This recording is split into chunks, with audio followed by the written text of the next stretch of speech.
வணக்கம். அரக்கோணத்தில் திமுக இளைஞர் அணி நிர்வாகி தெய்வசெயல் அவர் மேலே கொடுமை புகார் அப்படின்னு சொல்லிட்டு ஒரு கல்லூரி மாணவி டிஎஸ்பிகிட்ட போய் புகார் கொடுக்குறாங்க. இந்த புகார் அரக்கோணத்தில் நடந்த இந்த சம்பவமும் பொள்ளாச்சி சம்பவமும் ஒன்று அப்படிங்கிற மாதிரி அதிமுக நாளைக்கு அரக்கோணம் பழைய பஸ் ஸ்டாண்டுக்கிட்ட ஒரு ஆர்ப்பாட்டம், மிகப்பெரிய அளவில் ஆர்ப்பாட்டம் பண்ண போகிறோம். திமுக ஆட்சியில் பெண்களுக்கு பாதுகாப்பே இல்லை, இந்த கல்லூரி மாணவி புகார் கொடுத்தும் இன்னமும் அலக்களிக்கிறாங்க, விசாரணைங்கிற பேரில் அந்த பிள்ளையை அந்த கல்லூரி மாணவியை கொடுமைப்படுத்துகிறாங்க அப்படிங்கிற மாதிரி அதிமுக ஐடிவிங்கெல்லாம் போட்டுக்கிட்டு இருக்காங்க. உண்மையிலே இந்த வழக்குக்கும் பொள்ளாச்சி வழக்குக்கும் எந்த சம்மந்தமும் கிடையாது. பொள்ளாச்சி வழக்கு வேறு, இந்த வழக்கு வேறு. ஆனால் என்ன, எல்லாமே ஒரே சம்பவம் தான். ஆனால் பார்த்தீங்கன்னா இந்த கல்லூரி மாணவி புகார் கொடுத்தது போலீஸ் காவல் நிலையத்தில் புகார் கொடுக்கறதுக்கு முன்னாடி அதிமுக சட்டமன்ற உறுப்பினர் ரவி அரக்கோணம் அவரை போய் சந்தித்து அவர்கிட்ட ஐடியா கேட்டு அதுக்கப்புறமா இந்த புகாரை கொடுத்துருக்குறாங்க. இவங்க புகார் கொடுக்கறது மட்டும் இல்லை, இவங்க ஏற்கனவே திருமணம் ஆகிருக்கு. இவங்களுக்கு திருமணமாகி விவாகரத்து நீதிமன்றத்தில் நடந்துகிட்டு இருக்கு. இந்த மாதிரி சூழ்நிலையில் அவங்க எப்படி தெய்வச்செயலை கல்யாணம் பண்ணாங்க அப்படின்னு சொல்கிறாங்க. இவர் தெய்வச்செயல் திமுக நிர்வாகியாக இருக்கலாம். அவர் என்னை கட்டாயப்படுத்தி தூக்கிட்டு போனார், தூக்கிட்டு போய் என் கழுத்தில் வலுக்கட்டாயமாக தாலி கட்டினார் அப்படிங்கிற மாதிரி ஒரு குற்றச்சாட்டை வைக்கிறாங்க. ஆனால் இவங்க திருமணத்தின் போது எடுக்கப்பட்ட அந்த ரீல்ஸ் இருக்குல்ல, அந்த ரீல்ஸ்லாம் இப்போது திமுக ஐடிவிங்க வெளியிட்டு இருக்காங்க. கட்டாயப்படுத்தியெல்லாம் இவங்களை கூட்டிகிட்டு போகல, இவங்களை வற்புறுத்தியெல்லாம் தாலி கட்டலை.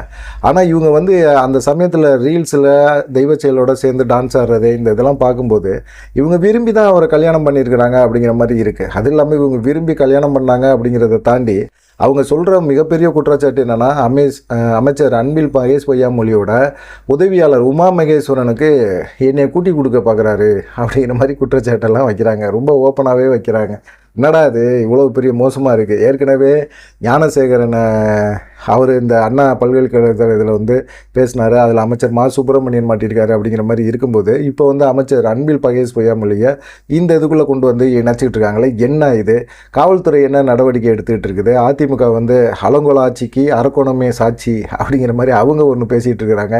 என்ன தான் அந்த கல்லூரி மாணவி புகார் கொடுத்துருக்குறாங்க, பாலியல் வன்புணர்வு தெய்வச்செயல் பண்ணார், அதே போல் திமுகவில் முக்கியமான நிர்வாகிகள்லாம் கூப்பிட்டு கொண்டு போய் என்னை அறிமுகப்படுத்தினார் அப்படிங்கிறதெல்லாம் வரைக்கும் கரெக்டு தான். அதுக்கப்புறமா இவங்க சொல்கிறதுக்கு பின்னாடி அதிமுக எம்எல்ஏ ரவி இருப்பாரோ அப்படிங்கிற ஒரு சந்தேகம் திமுக வட்டாரத்திலும் இருக்குது, அதிமுக வட்டாரத்திலும் இருக்குது. ஏன்னா பொள்ளாச்சி வழக்கில் திமுக ஸ்கோர் பண்ணிருச்சு அப்படிங்கிற ஒரு கடுப்பு, எங்கேயாவது திமுக பேரை டேமேஜ் பண்ணணுங்கிறக்காக எடப்பாடி ஆட்கள் இந்த மாதிரி வேலையெல்லாம் பண்ணுறாங்க எப்படி அப்படிங்கிற மாதிரி ஒரு கேள்வியெல்லாம் கேட்குறாங்க. அதுதான் என்ன நடந்துச்சு, என்ன ஏன் காவல்துறை எந்த விதமான நடவடிக்கை எடுக்கலை அப்படின்னு சொல்லி எடப்பாடி பழனிசாமி ஒரு குற்றச்சாட்டை வைக்கிறாரு. அப்படிலாம் இல்லை, காவல்துறை அவங்க தரப்பில் முறைப்படி அவங்க விசாரணை பண்ணிட்டு தான் இருக்கிறாங்க. குறிப்பாக பார்த்தீங்கன்னா மாணவியை டிஎஸ்பிகிட்ட தான் புகார் கொடுக்குறாங்க. டிஎஸ்பி ஜாஃபர் சித்திக் அவங்கள்ட்ட தான் கொடுக்குறாங்க. அவர் என்ன செஞ்சுருக்கிறாரு, அந்த மாணவியோட வீட்டுக்கு நேரடியாக போயிட்டு ஒரு 3.5 மணி நேரம் விசாரணை பண்ணியிருக்கிறாரு. இவங்க விசாரணை பண்ணுறது எப்படின்னா, எப்படி இந்த சம்பவம்லாம் நீங்கள் இவ்வளோ புகாரெல்லாம் தெரிவிக்கிறீங்க, என்ன நடந்துச்சு அப்படிங்கிறத கேட்பாங்க. அப்போ இவங்க விசாரிக்கும் போது ஒரு குற்றவாளிகிட்ட விசாரிக்கிற மாதிரி விசாரிக்கிறாங்க என்ன அப்படின்னு மாணவி சொல்கிறத ஏற்றுக்கவே முடியாது.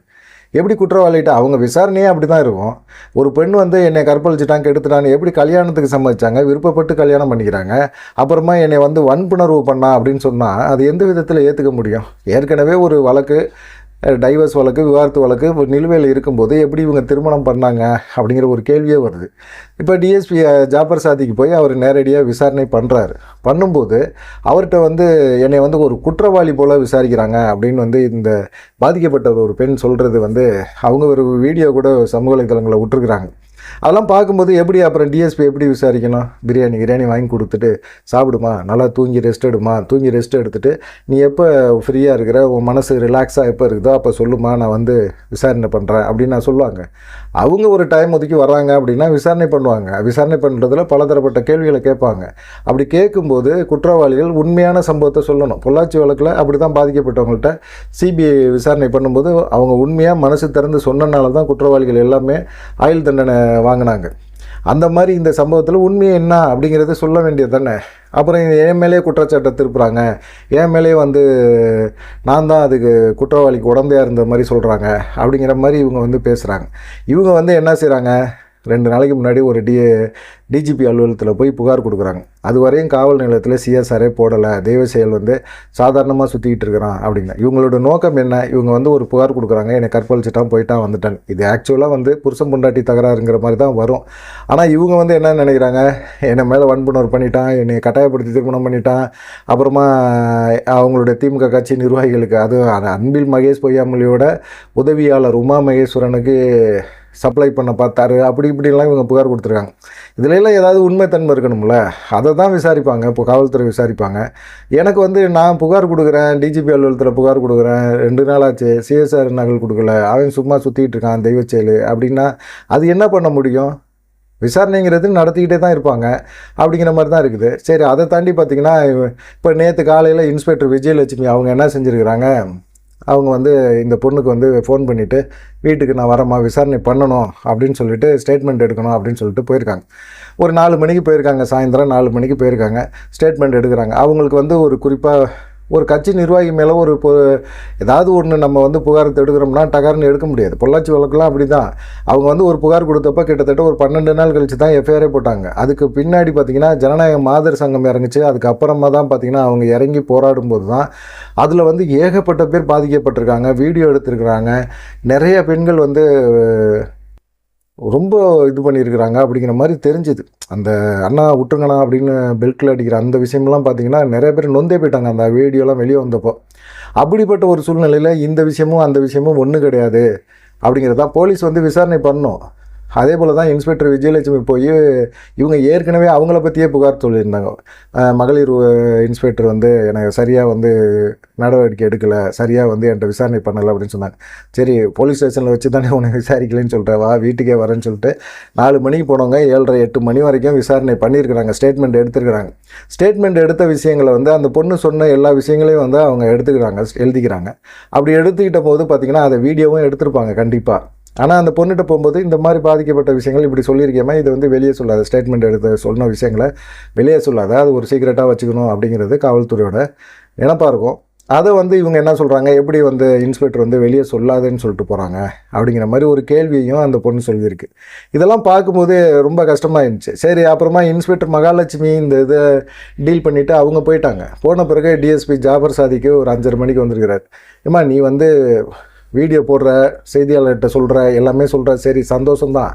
ஆனால் நீ இந்த பாதிக்கப்பட்டது 20 பெண்கள் இருக்காங்க அப்படின்னு நீ சொல்கிற இல்லைம்மா, யாருமா இருக்கிறா அது சொல்லுமா, உனக்கு தெரிஞ்சிருக்கு 20 பேரும் கரெக்டாக ஒரு கால்குலேஷன் போட்டு சொல்கிறேன்ல, யார் இருக்கா அதை சொல்லு அப்படின்னு கேட்டால், அது எப்படி எனக்கு தெரியும், நீங்கள் போய் அவன்கிட்ட வாங்குங்க, அவன்கிட்ட செல்ஃபோனை பிடுங்குங்க, அவன் செல்ஃபோனில் வந்து இருக்கிற ஃபோன் நம்பரை செக் பண்ணுங்க, அவன்கிட்ட இருக்கிற ஃபோட்டோவை பாருங்கள், அப்படி இப்படின்னு இவங்க மாற்றி பேச ஆரம்பிக்கிறாங்க. இந்த பெண் தான் வந்து ஒரு விஷயத்த சொல்லுது, தவறாக சொல்லுதோ நிஜமாக சொல்லுதோ, உண்மையாக இருந்தால் அதுக்கான ஆதாரத்தை வச்சுருக்கலாம் அந்த பெண்.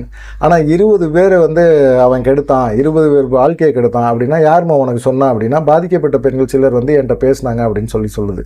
பாதிக்கப்பட்ட பெண்கள் பேசின பெண்களோட பேர் தெரியாமல் இருக்குமா? பாதிக்கப்பட்ட பெண் வந்து இவங்க நம்பரை வாங்கி பேசுகிறாங்க அப்படின்னா கண்டிப்பாக அவங்க பேர் என்னன்னு தெரிஞ்சிருக்கும், அவங்க நம்பர் வச்சுருக்கலாம், இல்லை அவங்க இந்த மாதிரி இந்த ஏரியாவில் இருக்கிறாங்க, இவங்க தான் சொன்னாங்க அப்படிங்கிற மாதிரி சொல்லியிருக்கலாம். அப்படி இல்லாமல் திடீர்னு தெய்வ செயல் மேலே வந்து 20 பெண்களுக்கு மேற்பட்ட பெண்களை இப்படி தான் ஏமாற்றி கல்யாணம் பண்ணி திமுக கட்சி நிர்வாகிகளுக்கு வந்து கூட்டி கொடுத்தான் அப்படிங்கிற மாதிரி ஒரு வார்த்தையெல்லாம் உபயோகப்படுத்துறது வந்து ரொம்ப தப்பு அப்படிங்கிறது தான் சொல்கிறாங்க. எல்லாருமே சொல்கிறாங்க, அந்த சைடில் எல்லாத்துலேயும் விசாரிக்கும் போது சொல்கிறாங்க. ஆனால் இந்த பெண் கொடுத்த குற்றச்சாட்டில் பார்த்திங்கன்னா போதிய ஆதாரங்கள்லாம் இல்லை. ஆனால் இந்த பெண் வந்து திரும்ப ஒரு குற்றச்சாட்டை சொல்லிக்கிட்டே இருக்கிறாங்க. எப்படி வந்து இந்த நான் போலீஸில் கொடுக்குற புகார்கள் எல்லாமே எப்படி திமுக ஐடி விங்கிக்கு போகுது, அதுவும் குறிப்பாக ராகுல் அப்படிங்கிற ஒருத்தருக்கு போகுது. அவர் எப்படி வந்து பதிவு போட்டுக்கிட்டு இருக்காரு, எனக்கு எதிராக ஒரு பதிவெல்லாம் போட்டுக்கிட்டு இருக்காரு. இப்போ வந்து எனக்கு அந்த முன்னாடி நான் புகார் கொடுக்கும்போது இருந்த தைரியம் இப்போ இல்லை, நான் வந்து மனசு உடஞ்சி போயிருக்கிறேன் அப்படிங்கிற மாதிரி சொல்கிறாங்க. எல்லாமே வந்து ஒரு விஷயங்கள் என்னென்னா, தெய்வ செயலுக்கும் இந்த பெண்ணுக்கும் வந்து காலேஜில் செகண்ட் இயர் பண்ணுது, ஏற்கனவே விவாகரத்து வாங்கி அப்ளை பண்ணியிருக்குது, ஒரு கல்யாணத்தை முடிச்சிருச்சு, 2வது கல்யாணம் இவங்க கூட பண்ணும்போது நல்லா ஆடி பாடி பண்ணுது.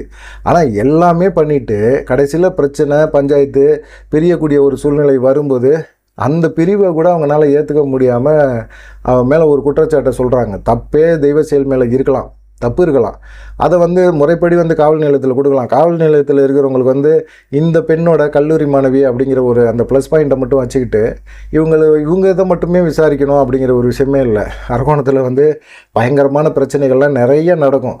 அவ்வளோ பிரச்சனைகளையும் காவல்துறை வந்து சமாளிக்கிறது ரொம்ப லேசுப்பட்ட விஷயமே கிடையாது. அப்படிப்பட்ட ஒரு சூழ்நிலையில் ஒரு பெண் போய் இப்படி வந்து ஒரு புகாரை தெரிவிக்கிறாங்க அப்படின்னா உடனே நடவடிக்கை எடுக்காமலாம் இருக்க மாட்டாங்க. நான் புகார் கொடுத்தோன்னா மேலே எஃப்ஐஆர் போட்டுனா எப்படி போடுவாங்க? விசாரிக்காமல் எஃப்ஐஆர் போடவே மாட்டாங்க. விசாரிக்கணும்ல. எனக்கு சிஎஸ்ஆர் காப்பியே கொடுக்கல அப்படிங்கிற மாதிரி சொல்லிட்டு எனக்கு இப்போ முன்னாடி இருந்த ஒரு மனதைரியம் எதுவுமே இல்லை. போலீஸ் வந்து என்னையே தான் குற்றவாளி மூலம் என்கொயரி பண்ணுறாங்க, அவன் வெளியே சுற்றிக்கிட்டே இருக்கிறான் அப்படிங்கிற மாதிரி சொல்கிறாங்க.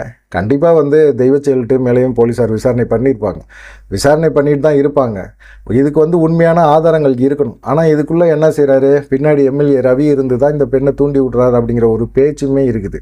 அப்படிப்பட்ட ஒரு சூழ்நிலையில் நாளைக்கு அதிமுக சார்பாக காலையில் பழைய பஸ் ஸ்டாண்டுக்கிட்ட ஆர்ப்பாட்டம் போராட்டம் அப்படின்னு சொல்லிட்டு அலங்கோல ஆட்சிக்கு அரக்கோணமே சாட்சி அப்படின்னு ஒரு டைட்டியில் போட்டு பெரிய எடப்பாடி பழனிசாமி மிகப்பெரிய அளவில் விளம்பரம் கொடுத்துக்கிட்டு இருக்கிறாரு. காரணம் என்னென்னா பொள்ளாச்சி வழக்கில் திமுக அடித்து நவுத்திட்டு போயிடுச்சு. இப்போ வந்து என்ன பண்ணுறதுன்னு தெரியல அவருக்கு. ஒரு பில்டப்பை ஒரு செட் பண்ணுறாங்க அப்படிங்கிற மாதிரி மட்டும் ஒரு நேரட்டிவ் செட் பண்ணுறாங்கங்கிறது மட்டும் தெரியுது, தெளிவாக தெரியுது. தெய்வ செயலை பொறுத்த வரைக்கும் தப்பு அப்படின்னா தண்டனை கொடுக்கறது உறுதி தான். அது திமுகவும் சரி யாராக இருந்தாலும் சரி மகளிர் அமைப்புகள் எல்லாம் கையில் எடுத்துருக்கணும் நேரம். தெய்வ செயல் செஞ்சது தப்பு அப்படின்னா தெய்வ செயல் சைட்லேயும் ஒரு சில ஆதாரங்கள் இருக்கும்ல. இப்போ சமூக வலைதளங்கள்லாம் அந்த வீடியோலாம் வருது. கல்யாணம் பண்ண அந்த கோயிலில் கல்யாணம் பண்ணுறது, தாலி கட்டுறதுக்கு முன்னாடி இவங்க 2 பேருமே டான்ஸ் ஆடுறது, கை கோர்த்துக்கிட்டு அப்படியே உல்லாசமாக போகிறது வர்றது, பாட்டு பாடுறது, இது எல்லா வீடியோவும் சமூக வலைதளங்களில் வந்துட்டு தான் இருக்குது. இந்த பெண் அழுது வீடியோ போடுறதுனால ஒரு அநியாயத்துக்கு சப்போர்ட்டாக காவல்துறை இறங்கிடுமா? காவல்துறை இறங்குறதுக்கு வாய்ப்பே இல்லை. இப்போ எடப்பாடி பழனிசாமி என்ன செய்கிறாரு, பொள்ளாச்சி வழக்கு போல் இதை வந்து சிபிஐக்கு மாற்றி விடுங்க அப்படின்னு சொல்கிறார். ஒன்றும் பிரச்சனை கிடையாது. சிபிஐக்கு மாற்றி விட்டுட்டு அந்த பெண்ணுக்கு ஒரு 6-7 வருஷம் கழித்து அந்த பெண் குற்றவாளி அப்படின்னா என்ன நடக்கும்? அது இல்லாமல் இங்கே இருக்கிற காவல்துறையினர் வந்து நல்லா தான் விசாரிக்கிறாங்க அப்படிங்கிற மாதிரி ஒரு இருக்கும்போது சிபிஐக்கு விசாரணைக்கு கொடுக்க வேண்டிய அவசியமில்லை அப்படின்னு சொல்கிறாங்க. பார்க்கலாம் நீங்கள் என்ன நினைக்கிறீங்க அப்படிங்கிற ஒரு விஷயத்த. ஏன்னா பொள்ளாச்சி வழக்கு தீர்ப்பு வந்த பிறகு பெண்கள் இந்த விஷயத்தை வந்து தவறாக கையில் எடுக்கிறாங்களோ அப்படிங்கிற ஒரு சந்தேகம் எல்லாத்துக்கும் வர ஆரம்பிக்குது. பார்த்துக்கங்க. நன்றி, வணக்கம்.